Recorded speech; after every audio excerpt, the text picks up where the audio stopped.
जगदलपुर में बस्तर पंडुम 2026 का भव्य शुभारंभ राष्ट्रपति द्रौपदी मुर्मू ने किया। इस मौके पर राज्यपाल, मुख्यमंत्री विष्णुदेव साय समेत कई मंत्री मौजूद रहे। सीएम ने कहा कि बस्तर समृद्ध सभ्यता की धरती है और यहां की संस्कृति आज भी जीवित है।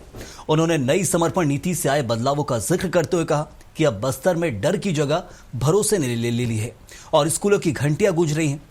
राष्ट्रपति मुर्मू ने बस्तर पंडुम में शामिल होना अपना सौभाग्य बताया और बस्तर की संस्कृति अत्यंत भव्य और समृद्ध है। राष्ट्रपति ने कहा कि जब भी वे छत्तीसगढ़ आती हैं तो उन्हें घर जैसा एहसास होता है। उन्होंने बस्तर की तुलना मां दंतेश्वरी की सजाई हुई धरती से की। आदिवासी संस्कृति को अनमोल बताते हुए पर्यटन और होम स्टे को बढ़ावा देने की बात कही है।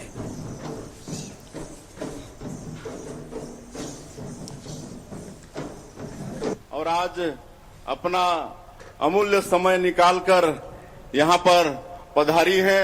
मैं पूरे छत्तीसगढ़ की 3 करोड़ जनता की तरफ से उनका हार्दिक अभिनंदन करता हूँ, स्वागत करता हूँ।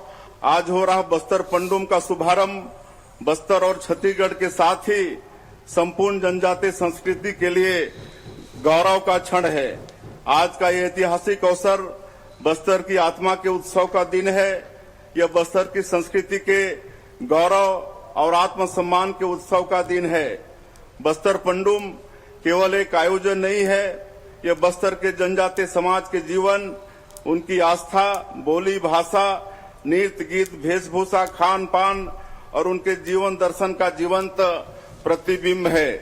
यह मंच हमारे कलाकारों को अपनी कला पर गर्व करने का अवसर देता है। यह आयोजन पूरी दुनिया को यह संदेश देता है कि बस्तर केवल जंगलों की धरती नहीं बल्कि समृद्ध संस्कृति और परंपराओं की धरती है। बंधुओं, पिछले वर्ष बस्तर पंडुम 2025 ने इतिहास रचा। बस्तर संभाग की सभी 1885 ग्राम पंचायतों से लगभग 47,000 कलाकारों ने इसमें भाग लिया था। यह आयोजन golden book of world record में दर्ज हुआ। यह उपलब्धि किसी सरकार की नहीं, यह उपलब्धि बस्तर के कलाकारों, युवाओं और जनजातीय समाज की है। माननीय प्रधानमंत्री श्री नरेंद्र मोदी जी एवं केंद्रीय गृह मंत्री श्री अमित शाह जी की प्रेरणा से इस वर्ष बस्तर पंडुम को और अधिक भव्य बनाया गया है। इस बार 54,000 से अधिक कलाकारों ने पंजीयन कराया है। पहले जहां 7 विधाएं थी, अब 12 विधाओं में प्रतियोगिताएं हो रही हैं, जिसमें जनजातीय नृत्य, गीत, नाट्य, प्रदर्शन, वेशभूषा, आभूषण, शिल्प, चित्रकला, पेय पदार्थ, व्यंजन, आंचलिक साहित्य और बस्तर की अमूल्य वन औषधियां भी यह बताती हैं कि बस्तर की संस्कृति कितनी जीवंत और समृद्ध है। बस्तर क्षेत्र में एक आकर्षक पर्यटन स्थल बनने की प्रचुर क्षमता है। यहाँ के उत्साही लोग और उनकी प्राचीन संस्कृति, प्राकृतिक सुंदरता, जल प्रपात और गुफाएं पर्यटकों को आकर्षित करने में सक्षम है। बेहतर सुविधाएं उपलब्ध होने से पर्यटक यहाँ आना जरूर पसंद करेंगे। आजकल दुनिया भर में होम स्टे एक नई प्रकार के पर्यटन के रूप में लोकप्रिय हो रहे हैं। मुझे बताया गया है कि छत्तीसगढ़ सरकार इस दिशा में अनुकूल कदम उठा रही है।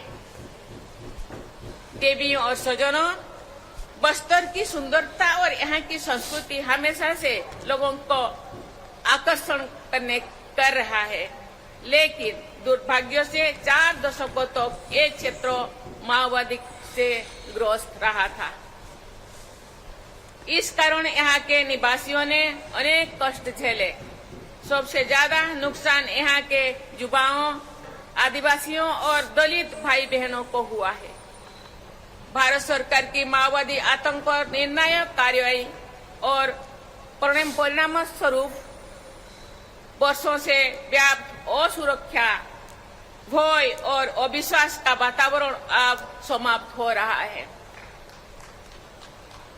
माओवाद से जुड़े लोग हिंसा का रास्ता छोड़ रहे हैं, जिससे नागरिकों के जीवन में शांति लौट रही है।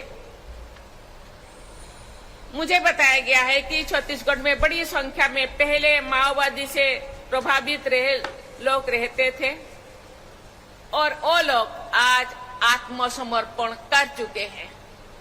सरकार ये सुनिश्चित कर रही है कि जो लोग हथियार छोड़कर मुख्य धारा में लौटे हैं वो सामान्य जीवन जी सके।